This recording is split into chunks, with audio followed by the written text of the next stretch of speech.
I decided to look into Celeste's birth chart just to see what energies this young girl carried. Now, something to consider is that when you're looking at a person's birth chart, a child, you're not necessarily focusing the whole thing around the sun. You're basing it based off of the moon. Now, the reason we do this is because a child is not yet born into the ego, which is the sun. So the child isn't living their life through the ego or sun. They're mostly based on the moon.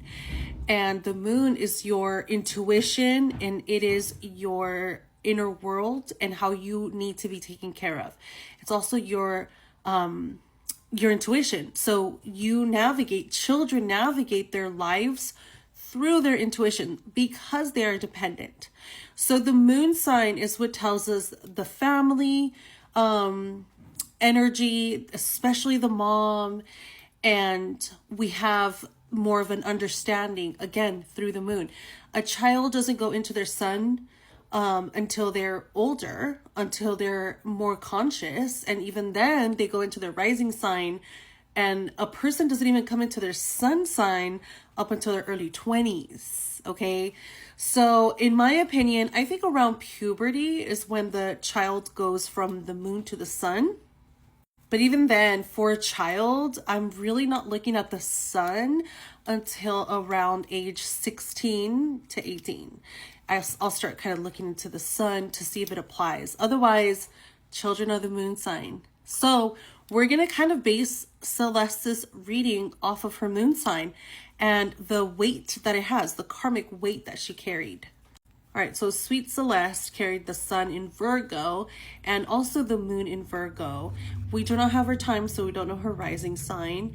But she was born, half a day before a new moon. So she does carry new moon energy, which is a soul instinct to start new things in this lifetime. So this idea of breaking patterns would have been very big with her. Or for her, which is why she probably was the one to do things differently in her family. Moon being conjunct Mercury tells me that she could have really stood out in the siblings.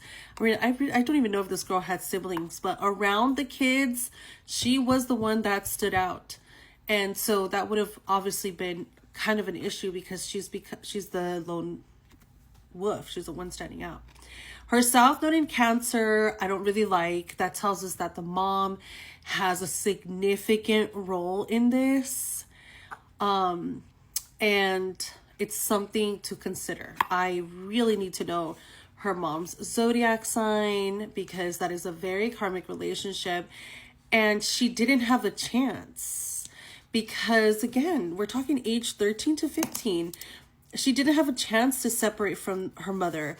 Or process her mother, I should say. So possibly her running away or her even finding an inappropriate relationship at 13 is a response to a very intense relationship to her mom.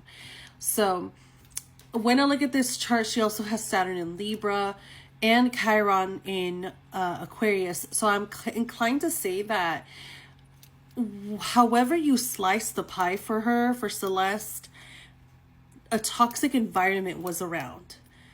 And Chiron in Aquarius, it almost is opposing that moon.